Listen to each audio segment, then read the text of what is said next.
मैं अपने भाई के साथ घर में बिल्कुल अकेली रहती थी, जिसे मैंने हमेशा अपना सगा भाई माना था। मुझे नहीं पता था कि रात को सोने के बाद वो मेरे साथ इतना गलत करेगा। दुनिया की नजरों में वो मेरा भाई था, लेकिन असलियत कुछ और थी। धीरे धीरे मैं उसके नकली प्यार के जाल में फंसती चली गई। और फिर एक दिन उसने मेरे साथ कुछ ऐसा किया जिसे सुनने के बाद आपके दिल की धड़कनें तेज हो जाएगी। हेलो दोस्तों, मेरी उम्र 21 साल थी। मैं सेकेंड ईयर की स्टूडेंट थी। उन दिनों गर्मी शुरू हो गई थी, इसलिए हमें कॉलेज से छुट्टियां मिल गई थीं। रोज की तरह आज भी पूरे घर की सफाई करने के बाद मैं अपने बिस्तर पर आराम कर रही थी। थकान से चूर होकर ऐसा लग रहा था जैसे पूरा बदन अकड़ गया हो। मैं अपने बिस्तर पर लेटकर सुकून पाने की कोशिश कर रही थी और हाथों से अपने सिर की मसाज कर रही थी। अचानक मेरा भाई अरविंद मेरे कमरे में आया और दरवाजा बंद करके कहने लगा, क्या हुआ दीदी, तबीयत तो ठीक है? मैंने कहा, क्या भाई, मम्मी सारा काम मेरे सर पर डालकर चली जाती है। कॉलेज की छुट्टियां क्या हुई, सारे घर की जिम्मेदारी मुझ पर आ गई है। ऊपर से मुलाजिम भी छुट्टी पर है, मुझसे नहीं होते ये घर के काम। मेरी बात सुनकर वह मेरे पास बैठ गया और कहने लगा, मेरी प्यारी बहन, कोई बात नहीं, मैं अभी तुम्हारे लिए दूध लेकर आता हूँ, उसे पियोगी तो सुकून मिल जाएगा। अरविंद की बात सुनकर मैं मुस्कुरा दी और कहा, बस तुम खाना बाहर से ले आना, मैं थोड़ी देर सोऊंगी तो मेरी तबीयत कुछ बेहतर हो जाएगी। अरविंद कमरे से निकल गया। कुछ देर बाद ठंडे दूध के गिलास के साथ वह वापस आया। मुझे उस पर बहुत प्यार आया।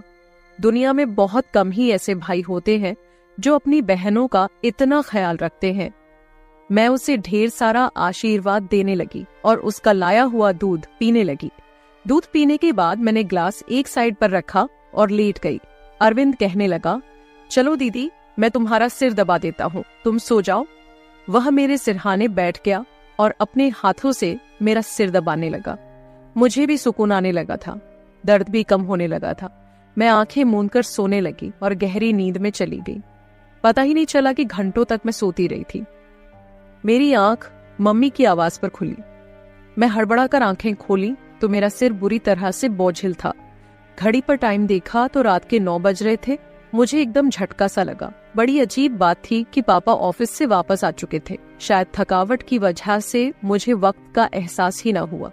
मैं उठकर जैसे ही 2 कदम चली तो मुझे चक्कर आ गए। आंखों के आगे अंधेरा छा गया। अगर दीवार पर हाथ ना रखती तो यकीनन गिर जाती।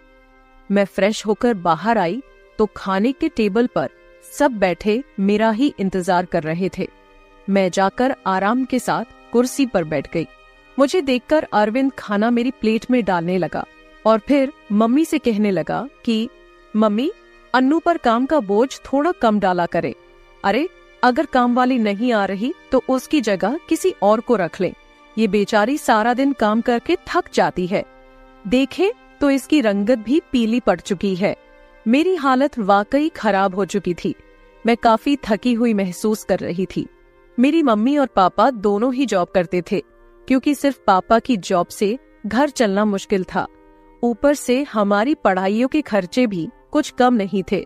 इसीलिए मेरी मम्मी भी उसी कंपनी में जॉब करती थी जहां पापा करते थे। मैं और अरविंद कॉलेज जाते थे, मगर अभी गर्मी की वजह से छुट्टियां थीं, इसीलिए हमें घर ही रहना पड़ रहा था। मैंने ये बात नोट की थी कि पिछले कुछ दिनों से अरविंद मेरे साथ कुछ ज्यादा ही अटैच हो चुका है। जब से मुझे छुट्टियां हुई थी, वह मेरा बहुत ख्याल रखने लगा था। अगर मैं घर का कोई काम कर रही होती तो आकर मेरी मदद करने लगता। अगर मैं थक जाती तो मेरा सर दबा देता। मैं उसे मना करती, मगर वह कहता कि नहीं, तुम थक चुकी हो, इतना काम करती हो, मेरा हक है कि मैं तुम्हें सुकून पहुंचाऊं। मैं भी खामोशी से लेटी रहती। मगर एक रात जो कुछ हुआ उससे मेरे होश उड़ गए थे। क्या अरविंद कभी ऐसा भी कर सकता है? मैं अपने कमरे में सो रही थी। आधी रात के वक्त मुझे महसूस हुआ जैसे कोई मेरे कमरे में आया हुआ है। आहिस्ता से चलता मेरे बिस्तर के करीब आया हो। भले ही मैं सो रही थी, मगर मेरा जहन बेदार था। मैंने हड़बड़ाकर आंखें खोल दी। कमरा अंधेरे में डूबा हुआ था। जब मैंने उठकर देखा तो अंदर कोई भी नहीं था। बस कमरे का दरवाजा थोड़ा खुला हुआ था। मैं सोने से पहले हमेशा दरवाजा बंद करके सोती थी, फिर खुद कैसे खुल सकता था। मैं नींद भरी आंखों से उठी और दरवाजे को लॉक करने लगी। दरवाजा लॉक करने के बाद दोबारा पलटकर बिस्तर पर सो गई। मेरी आंखें बंद होते ही एक बार फिर मुझे कदमों की आहट सुनाई देने लगी, जैसे कोई बिस्तर पर मेरे पास बैठ रहा हो। ऐसा लगा जैसे कोई अपना हाथ मेरी ओर बढ़ा रहा हो, लेकिन जब मैंने पलटकर देखा तो कोई नहीं था। मुझे घबराहट होने लगी थी। मैंने उठकर कमरे की लाइट ऑन कर दी और दरवाजा खोलकर भी बाहर देखा, मगर वहां पर भी कोई नहीं था। आज से पहले ऐसा कभी नहीं हुआ था जो अब हो रहा था। मुझे प्यास लगी तो मैं कमरे का दरवाजा खोलकर बाहर निकली। उसी वक्त अरविंद भी अपने कमरे से बाहर निकला। मुझे देखकर उसने पूछा, क्या बात है, आप अभी तक जाग रही हैं? मैंने जवाब दिया, कुछ नहीं, बस ऐसा महसूस हुआ जैसे कमरे में कोई मौजूद हो। पानी पीकर मैं दोबारा कमरे में आई और पीछे पीछे वह भी आ गया। उसने कहा, आपको डरने की जरूरत नहीं है। अगर आपको डर लग रहा है तो मैं आपके पास सो जाता हूँ। मैंने उसे मना करते हुए कहा, नहीं, तुम्हें अपनी नींद खराब करने की जरूरत नहीं है, तुम अपने कमरे में सो जाओ। लेकिन वह जिद करने लगा कि मैं आपको अकेला किसी भी हाल में नहीं छोड़ सकता। आपकी तबीयत खराब हो सकती है, मैं आपको तकलीफ में नहीं देख सकता। आप सो जाए, मैं यही सो जाता हूँ। आखिरकार मैं बेड पर जाकर सो गई। उसने तकिया उठाकर सोफे पर रख लिया और वहीं सो गया। उस रात मुझे ऐसा महसूस हुआ जैसे कोई मेरे सरहाने बैठकर मुझे बहुत देर तक देखता रहा हो। उसने मेरे बालों को सहलाया, मेरे चेहरे पर उंगलियां फेरी और मैं सुकून से सो रही थी। मुझे सब कुछ एक सपने जैसा लग रहा था। अगली सुबह जब मैं उठी तो मेरा मूड बड़ा अजीब था, लेकिन जब मैंने अपने भाई पर गौर किया तो मैं हैरान रह गई। शुक्र था कि मैंने अपने आप को दुपट्टे से ढक रखा था। मेरी कमीज बेतरतीब हो चुकी थी। मुझे हैरत हुई क्योंकि आज से पहले मैं कभी इस तरह आराम से नहीं सोई थी। आज मैं बहुत खुश महसूस कर रही थी, न जाने क्या वजह थी। मैंने उससे पूछा तो उसने कहा, मैं तो रोज ही इतना खुश होता हूँ। जिसको आप जैसी बहन मिल जाए वो क्यों ना खुश हो। घर के सारे काम निपटाकर जब मैं बैठी तो अरविंद तेल लेकर मेरे पास आ गया। कहने लगा, अनु दीदी, आप अपने बाल खोल दे, मैं आपके सर में मसाज कर देता हूँ। मुझे उसकी हरकतें अजीब लगती थीं। मैंने कहा, ये तुम्हारा काम नहीं है, जाओ अपने दोस्तों के साथ घूमो फिरो, मुझे मसाज की जरूरत नहीं है। मगर उसने मेरी बात नहीं मानी और खुद ही मेरे बालों से कैचर उतारकर कहने लगा, आप नखरे मत किया करें, किस्मत वालों को ही ऐसे भाई मिलते हैं। जब आपका भाई आपके खूबसूरत रेशमी बालों में मसाज करना चाहता है तो आपको क्या समस्या हो सकती है? आ जाइए, मैं आपके सर की मसाज कर देता हूँ, आपको बहुत सुकून मिलेगा। वहां मुझे उठाकर कमरे में ले गया। मैं बेड पर तकिया रख कर लेट गई। मेरे बाल बेड से नीचे लटक रहे थे। वह मेरे सरहाने बैठकर मेरे बालों की मसाज करने लगा। अरविंद मुझसे 4 साल छोटा था, मगर मुझे नाम से बुलाता था। कहता, आप इतनी प्यारी हैं कि आपको देखकर दिल करता है कि आप हमेशा इसी तरह मुस्कुराती रहे और मैं आपका लाभ उठाता रहूं। वह मेरे बालों की मसाज कर रहा था और उसके हाथों में जैसे जादू था। मुझे इतना मजा आया कि मैं नींद की वादियों में खोने लगी। तेल की खुशबू भी बहुत जबरदस्त थी। मैंने उससे पूछा, ये कौन सा तेल है? वह बोला, ये बहुत ही खास तेल है, खास आपके लिए। आपके जो इतने हसीन बाल हैं ना, ये उन्हीं बालों के लिए बना है। उसकी बातें बहुत प्यारी थीं। मैं समझ नहीं पाती थी कि वह किस तरीके से बात कर रहा है। मसाज के दौरान ही मैं नींद में खोने लगी। कुछ देर बाद जब मेरी आंख खुली तो मेरा पूरा बदन दर्द से टूट रहा था। ऐसा लग रहा था जैसे मेरी टांगों पर बहुत ज्यादा वजन रख दिया गया हो। पूरे बदन में दर्द सरायत कर रहा था। मैं धीरे धीरे उठकर बैठी और आसपास देखने लगी। तब अपने भाई पर गौर किया। मैं पूरी तरह भीगी हुई थी, जैसे किसी ने मुझे नहला दिया हो। कपड़े गीले थे, पंखा बंद था और गर्मी थी। ये सब क्या हो रहा था? मैं बड़ी मुश्किल से बेड से उठी। मुझे चक्कर आ रहे थे, चलना मुश्किल हो रहा था। मैं अपनी हालत समझ नहीं पा रही थी कि यह सब क्या हो रहा है। बड़ी मुश्किल से चलकर बाथरूम गई और फ्रेश हुई। अपनी हालत पर गौर किया तो ऐसा लगा जैसे मैं सोई नहीं बल्कि कोई मेहनत वाला काम कर रही थी। जब मैं कमरे से बाहर निकली तो मुझे फुसफुसाने की आवाज आई। ऐसा लग रहा था जैसे कोई किसी से बात कर रहा हो। घर में मेरे और उसके अलावा कोई नहीं था। फिर वो किसके साथ बात कर रहा था? मैं पहले किचन में पानी पीने गई, मगर तब तक आवाज आनी बंद हो गई थी। मैं किचन के दरवाजे के पास खड़ी थी। जब वह बैठक से निकला, उसके हाथ में काफी पैसे थे, जिन्हें देखकर वह मुस्कुरा रहा था। मेरे माथे पर बल पड़े। अगले ही पल उसकी नजर मुझ पर पड़ी। मुझे देखकर कहने लगा, अन्नू आप उठ गई। मैं चलते हुए उसके करीब आई। वह हड़बड़ाकर पैसे अपनी पैंट की जेब में डाल रहा था, मगर मैंने उसका हाथ पकड़कर उन पैसों को सामने लाकर कहा, इतने पैसे तुम्हारे पास कहाँ से आए? वह नजरें झुका चुका था। कहने लगा, आप प्लीज पापा को मत बताना। मैं ताज्जुब में थी कि उसने ये पैसे पापा को क्यों नहीं दिए। मैंने सख्ती से पूछा तो वह सहम गया। कहने लगा, ये पैसे तो पापा के एक दोस्त ने कई साल पुराने कर्ज के रूप में लौटाए थे। मैंने सोचा था कि इनसे मोबाइल लूंगा, लेकिन फिर उसने पैसे मुझे थमा दिए। मैंने कहा, हाँ तुमने अच्छा किया। घर के हालात देखो किस कदर खराब है। हमारे माँ बाप दोनों नौकरी कर रहे हैं और तुम मोबाइल लेने की बात कर रहे हो। वह शर्मिंदा था। मैंने वो पैसे रात को पापा को दे दिए थे। उस रात उसने मुझसे कोई बात नहीं की और जल्दी सोने चला गया। मैं अगले दिन किचन में काम कर रही थी जब अरविंद अपने दोस्तों के साथ घर में दाखिल हुआ। मैं जितनी हैरान होती उतना ही कम था, क्योंकि वह अपने दोस्तों को सीधा लाउंज में ही ले आया था। उस वक्त मैं दुपट्टा उतारकर बर्तन धो रही थी। जब वह सब हंसते हुए अंदर आए, मैंने तुरंत दुपट्टा ऊपर लिया और फिर अरविंद को समझाने लगी कि यह क्या तरीका है। तुम जानते हो इस वक्त मम्मी पापा घर नहीं है, फिर भी इन लोगों को घर ले आए हो। अरविंद कहने लगा, ये मेरा घर है। जब आपको मेरा ख्याल नहीं है तो मैं आपका ख्याल क्यों करूं?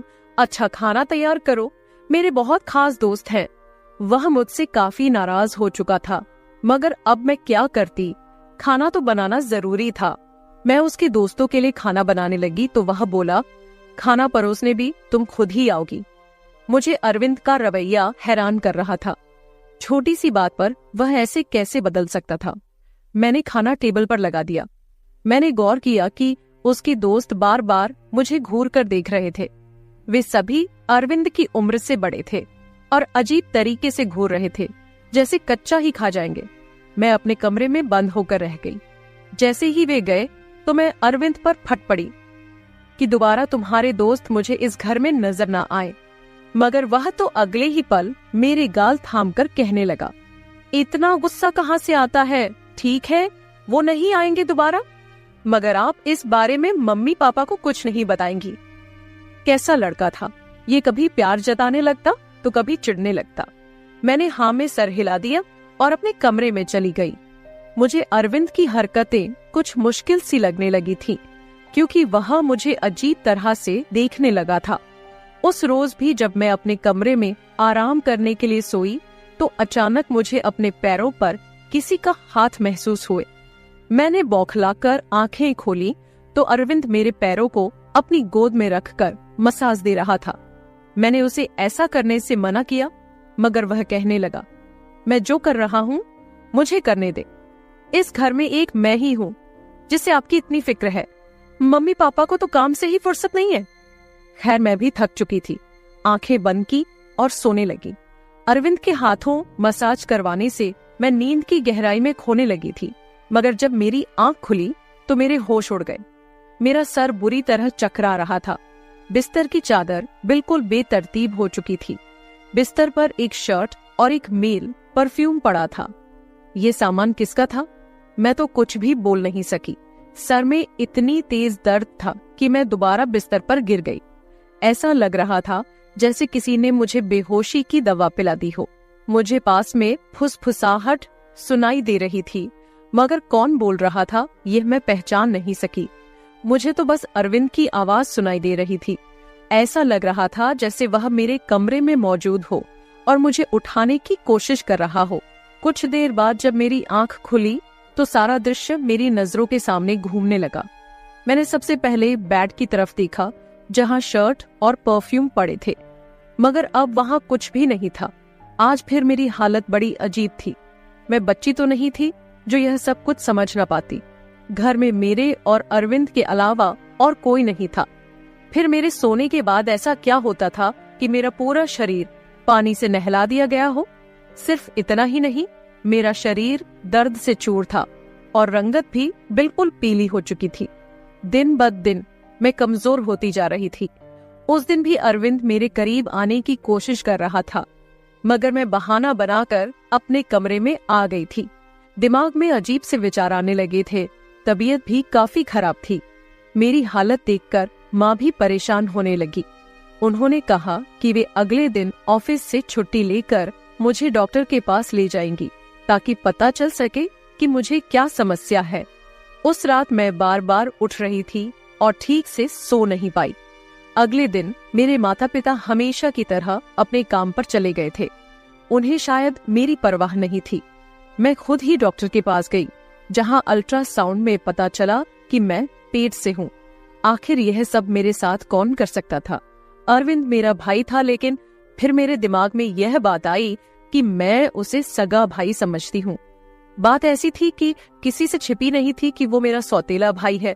वह मेरी माँ की दूसरी शादी से है, जबकि मैं माँ की पहली शादी की औलाद हूँ। इस तरह की बातें मुझे गलत सोचने पर मजबूर कर रही थीं। समझ नहीं आ रहा था कि कैसे अपने माँ बाप को यह बात बताऊं। अरविंद मेरा सौतेला भाई जब मेरे पास बैठता तो कभी मेरा हाथ पकड़ता तो कभी मेरी गाल खींच देता। मैं बहुत परेशान हो चुकी थी कि मेरे साथ आखिरकार ऐसा कौन कर सकता है। फिर मैंने एक दिन अपने कमरे में मोबाइल का कैमरा फिट कर दिया। उस दिन हमारे माँ बाप घर पर नहीं थे। अरविंद फिर मेरे पास आया और मेरे सिर की मालिश करने लगा। मैंने बहुत कोशिश की कि न सोऊं, लेकिन तेल में शायद बेहोशी की दवा थी। जैसे ही मैं उसे सूंघी बेहोश हो गई। 1 घंटे बाद होश आया। माँ बाप भी घर लौट आए थे। जब मैंने कैमरे की रिकॉर्डिंग देखी तो जैसे पैरों तले जमीन खिसक गई। अरविंद मेरे कमरे में अपने उबाश दोस्तों को लाता था जो मेरे साथ बुरा बर्ताव करते थे। अपना काम पूरा करने के बाद वे अरविंद को पैसे देते और चले जाते। ये जानकर मैं टूट गई थी। मैंने कमरे से बाहर जाकर अरविंद का गिरेबान पकड़ा और थप्पड़ों की बरसात कर दी। मम्मी पापा भी आ गए और पापा ने गुस्से से मेरे हाथ पकड़ ली। होश में हो क्या? पागल हो गई हो? क्यों मार रही हो इसे? मैंने रोते हुए वीडियो दिखा दी कि यह जलील इंसान मेरे साथ क्या कर रहा था। वीडियो देखकर माँ फर्श पर गिर पड़ी। पापा को भी विश्वास नहीं हो रहा था। उन्होंने अरविंद को पकड़कर बहुत मारा। उसके मुंह और नाक से खून बह रहा था। अरविंद ने गुस्से में कहा, मैंने इसे कभी अपनी बहन समझा ही नहीं। मुझे पैसों की जरूरत थी। लोग इसके लाखों रुपए देने को तैयार थे। मुझे अपनी जरूरतें पूरी करनी थी, इसलिए मैंने यह कदम उठाया। मैं अपने कानों पर हाथ रखकर बस रोए जा रही थी। पापा ने उसे इतना मारा कि वो लहूलुहान हो गया, मगर जैसे तैसे खुद को उनसे छुड़वाकर घर से भाग गया और फिर कभी पलटकर उस घर में नहीं आया। मैं इस हादसे को मरते दम तक नहीं भूल सकूंगी। भाई वही होता है जो आपके सगे वाले देन से हो। किसी भी अनजान मर्द के सहारे अपनी जवान जहान बेटी को छोड़ना बहुत बड़ी बेवकूफी है, क्योंकि शैतान परस्त मर्द हर वक्त इस आड़ में रहते हैं कि कब किसी लड़की की इज्जत के साथ खिलवाड़ करे। तो मैं अपने तमाम देखने और सुनने वालों से यही गुजारिश करूंगी कि हमेशा अपनी बेटियों को पर्दे में ही रखें और कभी किसी भी अनजान मर्द के सहारे पे उन्हें अकेला न छोड़े। इस सारे मामले में आपको किसकी गलती लगती है? मेरे माँ बाप की जो पैसा कमाने के चक्कर में बच्चों से बिल्कुल बेफिक्र हो गए थे, या फिर मेरी जो अपने सौतेले भाई के साथ बिल्कुल अकेली इस घर में रहती थी और उसके ऊपर हद से ज्यादा विश्वास करती थी और उसे अपना सगा भाई समझती थी। अपनी राय कमेंट बॉक्स में जरूर दे और ये भी बताए कि आपको कहानी कैसी लगी।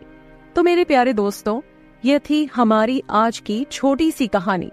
अगर आपको यह कहानी पसंद आई हो तो इसे लाइक करें और अपने दोस्तों के साथ शेयर करें। अगर आप ऐसी ही और भी इंटरेस्टिंग और रोमांटिक कहानियां सुनना चाहते हो तो चैनल को सब्सक्राइब जरूर कर ले और बेल आइकॉन ऑन कर ले, ताकि आपको मेरी हर कहानी समय पर मिल सके। कल मिलेंगे एक और नई कहानी के साथ। हेलो दोस्तों, धन्यवाद। मेरे पति इस दुनिया में नहीं थे और मेरा एकमात्र सहारा मेरा बेटा था। गर्मी का मौसम था और मेरी आदत थी कि मैं रोज नहाने जाती थी। हमारे घर में केवल एक ही बाथरूम था जो कमरे में नहीं बल्कि घर के आंगन में था। जब भी मैं कमरे से निकलकर उस बाथरूम में नहाने के लिए जाती थी तो मुझे ऐसा लगता था कि कोई मुझे छिपकर देख रहा है। घर में मेरे बेटे के अलावा और कोई नहीं था और बाहर से भी कोई आ नहीं सकता था। पहले मैंने सोचा कि शायद मुझे वहम हो रहा है, लेकिन धीरे धीरे मुझे यकीन होने लगा कि कुछ ना कुछ गड़बड़ जरूर है। परंतु मेरे दिमाग में एक ही बात आती थी कि घर में तो सिर्फ मेरा जवान बेटा ही है और मैं उस पर शक नहीं कर सकती थी। लेकिन समय के साथ मैंने उसकी कुछ ऐसी हरकतें देखी जिससे मेरा शक बढ़ने लगा। एक दिन जब वह घर पर नहीं था तो मैंने उसका फोन उठाकर चेक किया। फोन में एक वीडियो थी जिसे देखकर मेरी आंखों के सामने अंधेरा छा गया। उस वीडियो में साफ साफ दिख रहा था कि जब मैं बाथरूम में नहाने जाती थी तो वह मेरा नाम गायत्री है और मेरे जीवन का सफर बहुत ही अनोखा रहा है। जब मेरी शादी हुई थी तब मैं सिर्फ 19 साल की थी। उस वक्त मैं जीवन की चुनौतियों के बारे में बहुत कम जानती थी, लेकिन जैसे जैसे समय बीता मैंने जीवन के हर उतार चढ़ाव का सामना किया और सीखा कि संघर्ष और प्रेम के साथ हर मुश्किल को पार किया जा सकता है। मेरी शादी एक बहुत ही अच्छे और जिम्मेदार व्यक्ति से हुई थी जो मुझसे उम्र में बड़े थे, लेकिन हमारे बीच का प्यार बहुत गहरा था। हमने मिलकर अपने छोटे से परिवार को खुशहाल बनाने की कोशिश की। 1 साल बाद हमारा बेटा हुआ और मैं मां बन गई। उस समय मैं केवल 20 साल की थी और मेरा बेटा मेरे लिए सबसे बड़ा उपहार था। हमारे बीच का अंतर केवल 16 साल का था, इसलिए हमारे रिश्ते में एक अनोखी मित्रता भी थी। मैं मां थी, लेकिन उसके लिए एक दोस्त भी थी। मैंने अपने बेटे को अपनी दुनिया माना और उसकी परवरिश में कोई कमी नहीं छोड़ी। जैसे जैसे मेरा बेटा बड़ा हुआ, मैंने और मेरे पति ने अपने परिवार के लिए और भी मेहनत की। लेकिन फिर एक दिन अचानक मेरे पति का निधन हो गया। यह मेरे जीवन का सबसे बड़ा धक्का था। मैंने कभी नहीं सोचा था कि इस तरह से मेरी दुनिया बदल जाएगी। अब मेरे सामने एक नई चुनौती थी, अपने बेटे के साथ इस नई जिंदगी को जीने की। वह अब बड़ा हो चुका था, लेकिन उसे जिम्मेदारी का कोई अनुभव नहीं था। उसने हमेशा अपने पिता के संरक्षण में जीवन बिताया था और कभी सोचा भी नहीं था कि एक दिन उसे खुद परिवार का भार उठाना पड़ेगा। मेरे पति के जाने के बाद घर की सारी जिम्मेदारी मेरे बेटे पर आ गई। मैंने उसे समझाया कि अब समय आ गया है जब उसे अपनी जिम्मेदारी निभानी होगी, लेकिन यह सब उसके लिए नया और कठिन था। हमारा घर बहुत बड़ा नहीं था, सिर्फ 2 ही कमरे थे, पर बाहर आंगन बहुत बड़ा था। यह घर उस जमाने का बना हुआ था जब घरों में शौचालय नहीं होते थे। बाद में मेरे पति ने घर के कोने में एक छोटा सा शौचालय बनवाया था। ये शुक्र है कि घर में शौचालय बन गया था, क्योंकि बाहर जाना बहुत असुविधाजनक लगता था। वैसे भी अब वह जमाना बीत चुका था। मेरी आदत थी कि मैं रोजाना नहाया करती थी, लेकिन जब से मेरे पति इस दुनिया से चले गए तब से नहाने के दौरान मुझे बाथरूम में कुछ अजीब महसूस होने लगा। जैसे ही मैं बाथरूम में जाती मुझे ऐसा लगता था कि कोई अंदर झांक रहा है।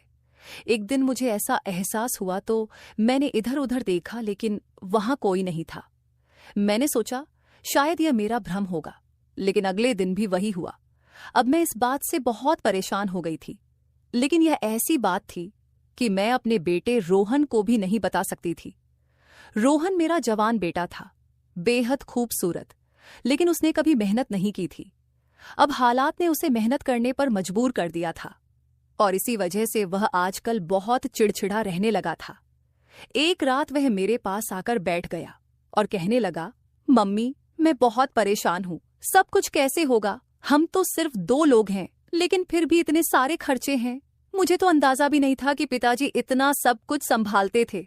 मैं तो समझता था कि यह सब बहुत आसान है, अभी तो शुक्र है कि घर अपना है। मैंने उसे समझाते हुए कहा, बेटा घर तो अपना है, लेकिन इसकी मरम्मत भी तो करनी पड़ती है।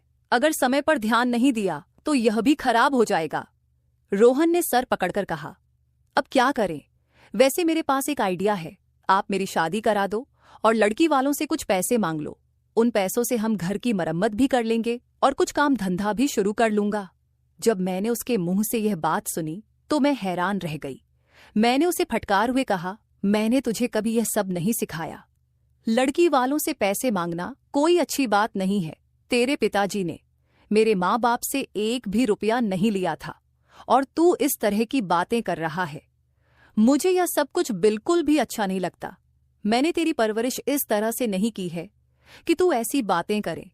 किसी की बेटी को अपने घर लाना कोई मामूली बात नहीं होती। वह भी एक जीती जागती इंसान है, उसका ख्याल रखना पड़ता है।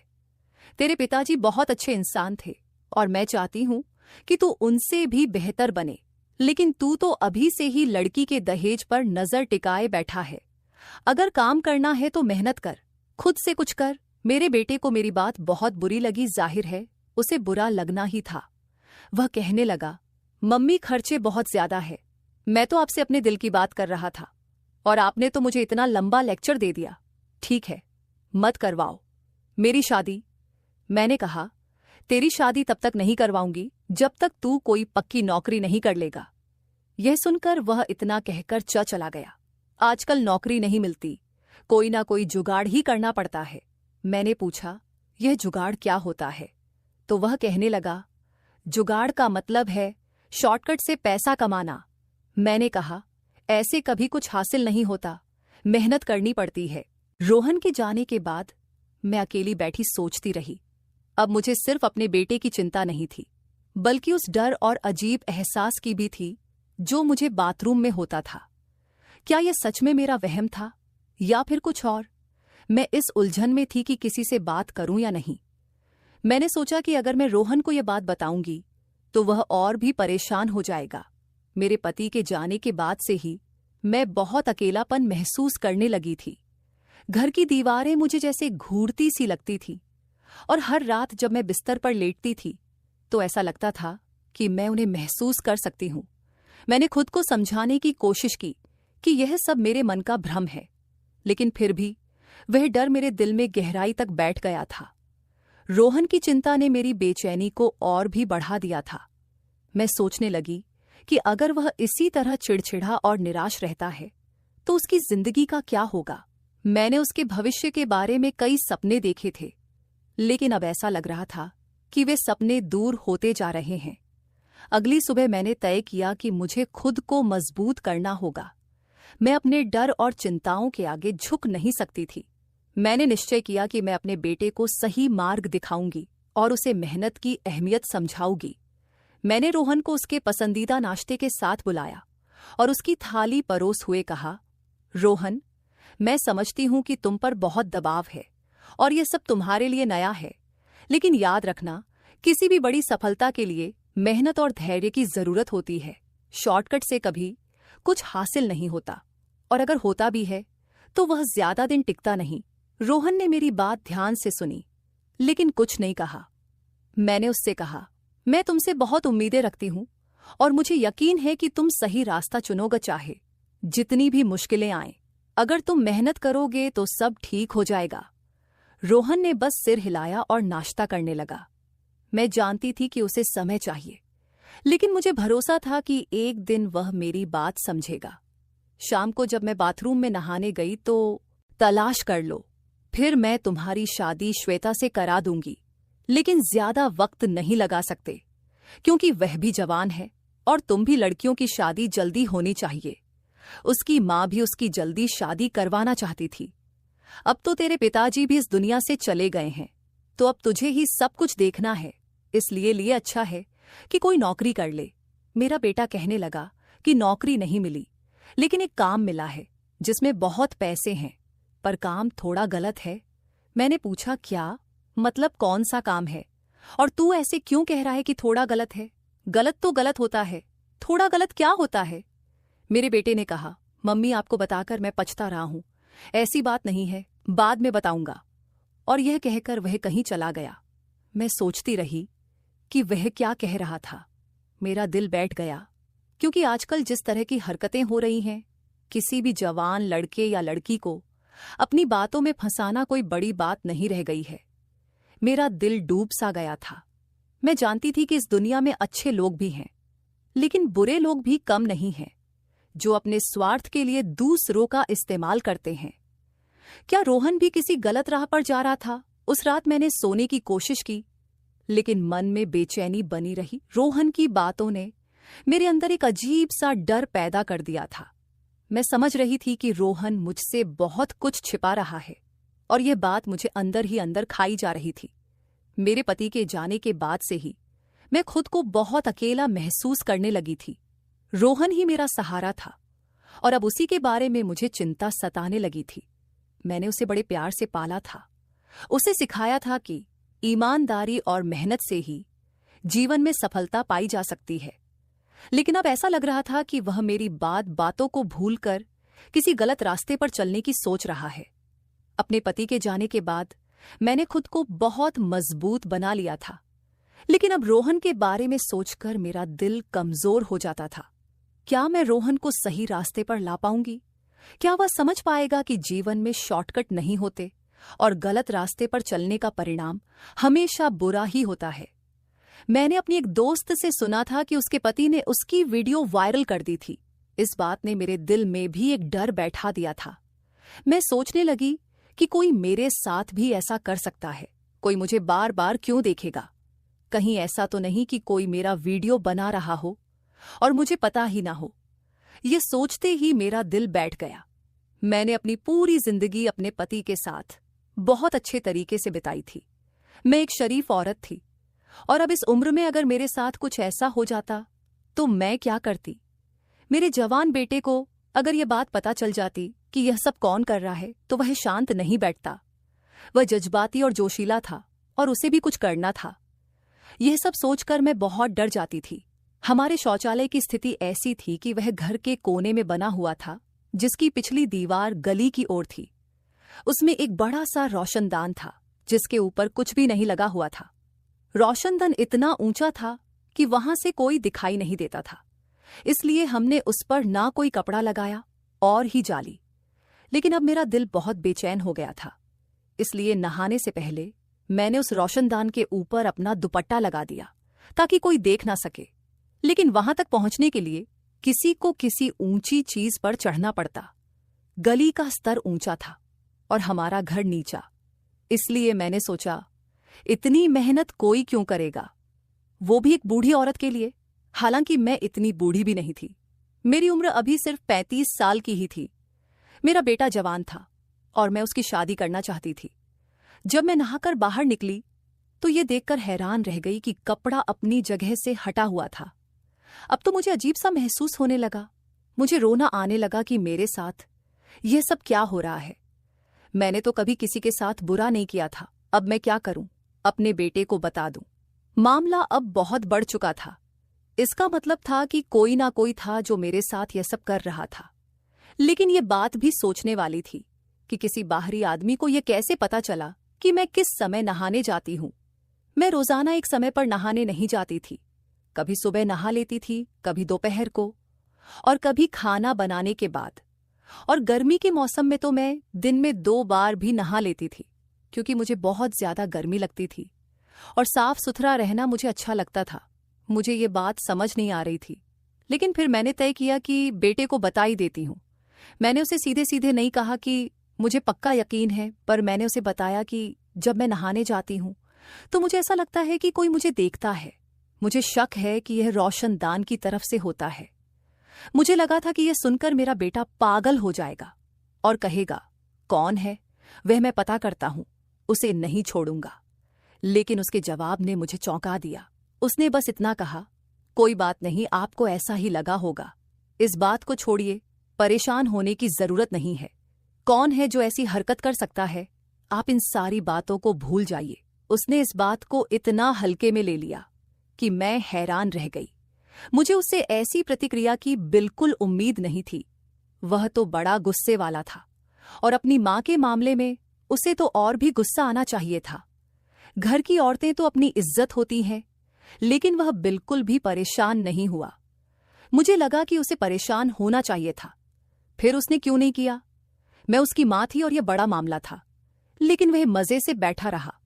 मैंने भी दोबारा बात नहीं की। और सोचा कि खुद ही पता करती हूं कि यह सब कौन कर रहा है। मेरे लिए यह आसान नहीं था, लेकिन मैं कोशिश तो कर ही सकती थी। अगले दिन मैंने अपनी योजना के अनुसार काम किया। मैं उस रोशनदान के पास खड़ी रही और ध्यान से देखने लगी कि कोई वहां से झांकता है या नहीं। कुछ देर बाद मैंने देखा कि गली के उस पार कुछ हलचल हो रही है। मेरा दिल जोर से धड़कने लगा। मैंने धीरे धीरे उस ओर देखा और मेरी आंखें फटी रह गई। गली में एक आदमी खड़ा था जिसने अपने चेहरे को छुपाने की कोशिश की हुई थी। वह धीरे धीरे ऊपर की ओर देख रहा था, जैसे कि रोशनदान से अंदर झांकने की कोशिश कर रहा हो। मेरा दिल जोर से धड़कने लगा और मैंने जल्दी से खुद को छुपा लिया।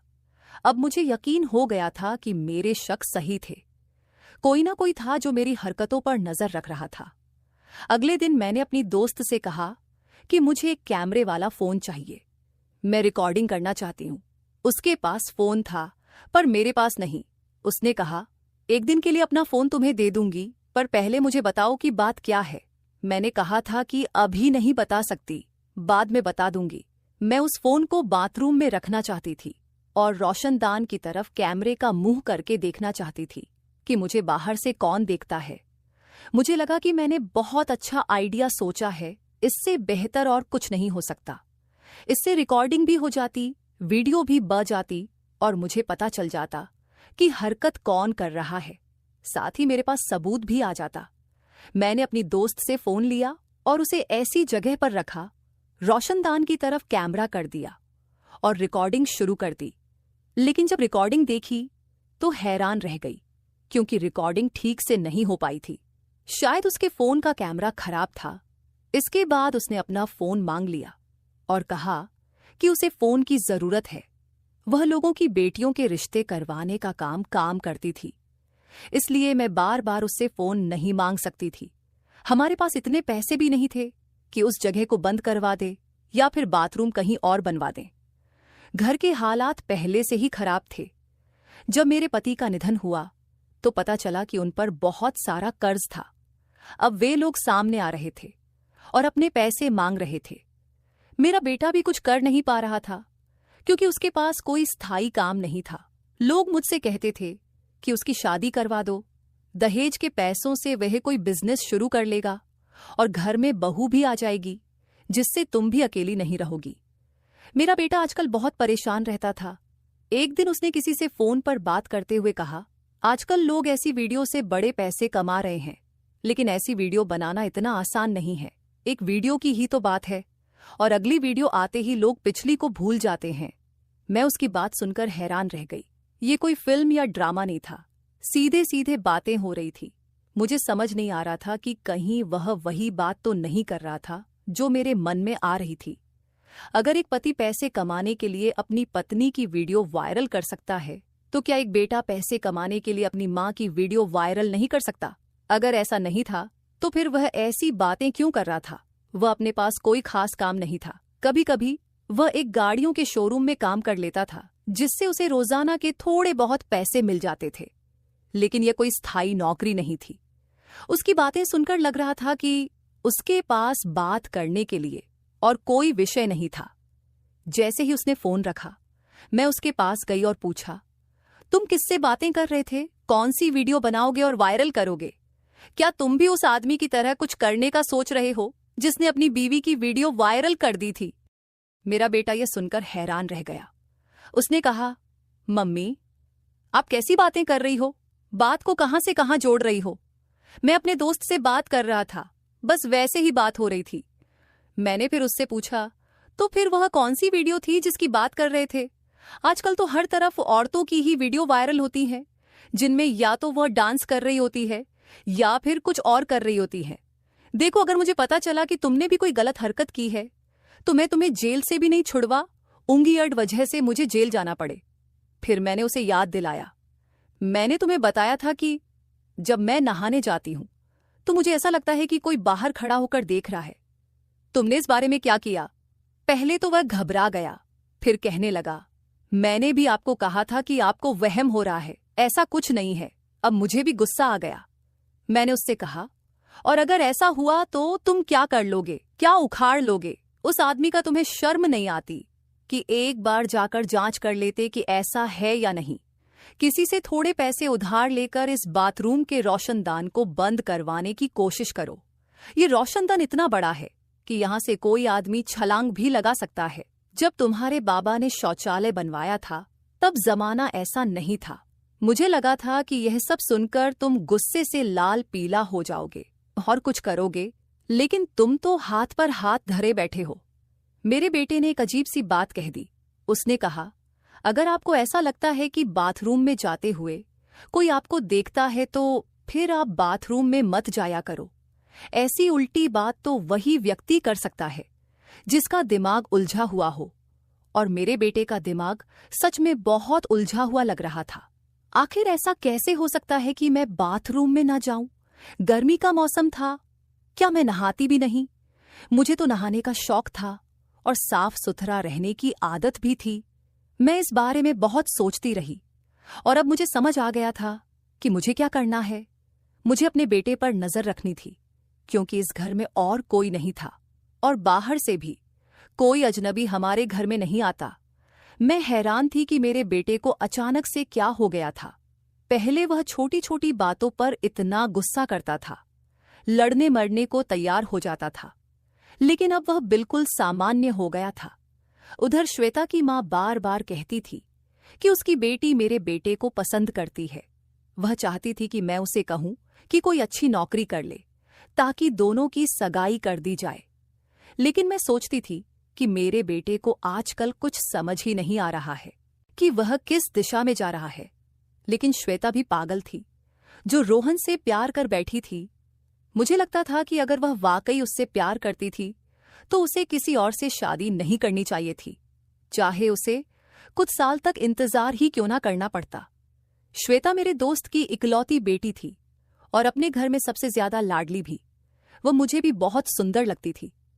एक मुसीबत मेरे सर पर जरूर थी कि मुझे अपने बेटे पर नजर रखनी थी, लेकिन नजर तब रखती जब वह घर पर होता। आजकल वह ज्यादातर समय घर से बाहर ही रहता था। हालांकि जब तक मैं खाना वगैरह बना रही होती थी तब तक वह घर में ही होता था। एक दिन जब मैं नहाने के लिए गई तो उसका फोन उसके कमरे में पड़ा हुआ था। पता नहीं मेरे दिमाग में क्या आया। मैंने सोचा कि क्यों ना उसका फोन चेक करूं और देखूं कि उसमें क्या है। आखिर वह मेरा बेटा था और मुझे उसके फोन को चेक करने का हक था। मैंने फोन की गैलरी खोली तो उसमें एक वीडियो थी। वीडियो देखकर मेरे पैरों तले जमीन खिसक गई। वह वीडियो बाथरूम की थी और साफ नजर आ रहा था कि उसमें क्या हो रहा था। मेरी आंखों में आंसू आ गए और मेरी हालत अजीब सी हो गई। मैंने बार बार देखा कि कहीं और भी वीडियो तो नहीं है, लेकिन वहां सिर्फ एक ही वीडियो थी। मैं उस वीडियो को देख ही रही थी कि अचानक किसी ने मेरे कंधे पर हाथ रखा। मैं चौंक गई और पीछे मुड़कर देखा तो मेरा बेटा खड़ा था। उसने देख लिया था कि उसका फोन मेरे हाथ में है और मैं वह वीडियो देख चुकी हूं। यह सुनकर मेरे बेटे का चेहरा गंभीर हो गया। उसकी आंखों में डर की छाया थी। मेरी आंखों में भी एक सवाल उमड़ रहा था, जिसे मैं आखिरकार पूछ ही बैठी। जवाब सुनते ही मैं दंग रह गई। मैंने अपने बेटे की ओर देखा। मेरी आंखों में आंसू छलक पड़े। मैंने उससे कहा, तूने यह सब कब किया, कैसे किया और क्यों किया, बता मुझे। अब उसके भी आंखों में आंसू थे और गुस्से से उसके हाथ कांपने लगे। उसने गहरी सांस लेते हुए कहा, उसी दिन किया था जिस दिन आपने मुझे बताया कि कोई आपको छुपकर देखता है। आपको क्या लगता है? मैं हाथ पर हाथ धरे बैठा रहा। जब आपने कहा था कि कोई आपको देख रहा है तो मुझे बहुत गुस्सा आया था, लेकिन मैं जानता था कि मेरा गुस्सा करना आपको परेशान कर देगा और आप डर जाएंगे। इसलिए मैंने फैसला किया कि मैं आपको कुछ नहीं बताऊंगा, लेकिन जो भी यह सब कर रहा है उसे पकड़कर ही रहूंगा। मैंने सबसे पहले रोशनदान पर एक छोटा कैमरा लगा दिया था जिसका रुख बाहर की ओर था। उसमें आप नहीं बल्कि बाहर का दृश्य दिखता था। उसी कैमरे से मुझे पता चला कि वह हमारे मोहल्ले का ही लड़का है, जो गली में खड़ा होकर देखता है। जैसे ही उसे पानी गिरने की आवाज आती है वह समझ जाता है कि कोई अंदर गया है और फिर अंदर झांकने की कोशिश करता है। मैंने उसका नाम और घर का पता भी मालूम कर लिया है। मेरा तो दिल करता था कि सीधे उसके घर जाऊं और उसे गोली मार दूं, लेकिन जब अपने दोस्त से बात की तो उसने समझाया कि ऐसा करने से कुछ हासिल नहीं होगा। उसने तुम्हारी माँ की कोई वीडियो बनाई है जो उसके पास है, पहले हमें वह वीडियो निकालनी होगी। मैं उसी से बात कर रहा था जब आपने मेरी बात सुनी थी। मैंने मोहल्ले के कुछ लोगों से बात की है और हम उसे रंगे हाथों पकड़ना चाहते हैं। हम ऐसा करेंगे कि उसे लगेगा कोई बाथरूम में नहा रहा है, और जैसे ही वह अंदर झांकने लगेगा हम उसे रंगे हाथों पकड़ लेंगे। अगर वैसे उसे टोक कि वह ऐसा क्यों कर रहा है तो वह कभी नहीं मानेगा, लेकिन जब उसे सबके सामने पकड़ा जाएगा तो कोई भी उसका साथ नहीं देगा। आपसे ज्यादा मुझे गुस्सा है, आपसे ज्यादा मैं बेचैन हूं उसे सबक सिखाने के लिए, लेकिन मुझे धैर्य से काम लेना होगा क्योंकि ऐसे लोगों को पकड़ना आसान नहीं है। हमें उसे सबक सिखाना है ताकि दोबारा कोई ऐसा करने की हिम्मत ना करे। आपको पता है, आपने कहा था कि मोहल्ले में एक लड़की की वीडियो वायरल हुई थी जिसके लिए सभी ने उसके पति को दोषी ठहराया, लेकिन हकीकत में यह काम उसी मोहल्ले के एक और लड़के ने किया था। यह लड़का बहुत बदनाम था और मोहल्ले की कई लड़कियों को परेशान कर चुका था। कभी लड़कियों को छेड़ता तो कभी और कोई हरकत करता, लेकिन इस बार उसने हद पार कर दी थी। मेरे दिल में उस लड़के के खिलाफ बहुत गुस्सा था। मुझे महसूस हो रहा था कि मैंने अपने बेटे के बारे में गलतफहमी पाल रखी थी। मैं सोचने लगी कि आखिर मेरे अपने बेटे ने ऐसा क्यों किया। हालांकि मैंने कभी उसे यह बात नहीं बताई, लेकिन अंदर ही अंदर मैं बहुत दुखी थी। समाज किस दिशा में जा रहा है यह हम सब जानते हैं, लेकिन फिर भी मुझे अपने बेटे पर गर्व था। आखिरकार मेरे बेटे ने योजना बनाई, और जब वह बदमाश लड़का रोशनदान की ओर देख रहा था तभी मेरे बेटे ने उसे पकड़ लिया। मोहल्ले के लोगों ने उसे देख लिया था, फिर सबने मिलकर उसकी पिटाई की और पुलिस के हवाले कर दिया। उसका मोबाइल वगैरह सब छीन लिया गया था, लेकिन बाद में पता चला कि उसमें कोई वीडियो नहीं थी। हालांकि उसने और भी कई लड़कियों की वीडियो बनाई थी। पुलिस ने कहा कि उसके खिलाफ कई केस बन सकते हैं, एफआईआर दर्ज करवाइए, हम इसे छोड़ेंगे नहीं। इस घटना के बाद मैंने घर का रोशनदान भी बंद करवा दिया। बेटे की नौकरी भी लग गई और हमने उसकी शादी श्वेता के साथ करने का फैसला किया। दोनों की सगाई हो चुकी थी और अब शादी होने वाली थी, लेकिन अभी भी जब मैं उस वक्त की बातों को याद करती हूं तो गुस्सा आ जाता है। ये सब मेरी एक दोस्त की वजह से हुआ था जो मोहल्ले में लोगों को कहानियां सुनाती थी। अब उसकी बेटी ही मेरे घर की बहू बनने वाली है, लेकिन उसकी बेटी उसकी तरह नहीं है। वैसे मेरी दोस्त बुरी नहीं थी, पर उसकी हरक मुझे ठीक नहीं लगी। मेरा बेटा ऐसा कुछ कर ही नहीं सकता था, लेकिन उसने मेरे दिमाग में इतनी नकारात्मक बातें भर दी कि मैं अपने बेटे के बारे में ही गलत सोचने लगी। मैं कैसे भूल गई कि मैंने ही उसे पाला पोसा है और उसे अच्छे संस्कार दिए हैं। अब जब श्वेता और रोहन की शादी का दिन करीब आ रहा था तो घर में खुशी का माहौल था और सभी लोग तैयारियों में जुटे हुए थे। इसी बीच मैंने अपने बेटे के साथ खुलकर बातचीत की और उसे अपने दिल की सारी बातें बताईं। उसने मुझसे वादा किया कि वह कभी भी किसी का गलत फायदा नहीं उठाएगा और अपनी जिम्मेदारियों को पूरी तरह से निभाएगा। ये पूरी घटना मेरे दिल में हमेशा के लिए अंकित हो गई है, क्योंकि इसने मुझे सिखाया कि जीवन में कई बार हमें अपनी धारणाओं और शंकाओं पर काबू पाना पड़ता है। रिश्तों में सबसे महत्वपूर्ण चीज भरोसा होता है। जब हम अपने करीबियों पर शक करते हैं तो हम सिर्फ उन पर ही नहीं बल्कि खुद पर भी सवाल खड़े कर रहे होते हैं। मैंने अपने बेटे को गलत समझा, लेकिन उसने अपने कार्यों से मुझे गलत साबित कर दिया। अब मैं संतुष्ट हूं कि मैंने रोहन को सही संस्कार दिए थे और उसने मेरे विश्वास को कायम रखा। श्वेता और रोहन की शादी के बाद मैं इस नतीजे पर पहुंची कि हर मां बेटे के रिश्ते में उतार चढ़ावा आते हैं, लेकिन असली परीक्षा तब होती है जब हम उन कठिनाइयों में भी एक दूसरे का साथ नहीं छोड़ते। इस घटना ने मुझे यह भी याद दिलाया कि समाज में चाहे कुछ भी हो रहा हो, हमें अपने परिवार के प्रति सच्चा और भरोसेमंद रहना चाहिए, क्योंकि अंततः यही रिश्ते हमें सहारा देते हैं और हमें उन मुश्किलों से पार पाने की ताकत प्रदान करते हैं। अगर आपकी जिंदगी में भी कभी ऐसा कुछ हुआ हो तो हमें कमेंट में जरूर बताएं। अगर आपको ये कहानी पसंद आई हो तो इसे लाइक करें, शेयर करें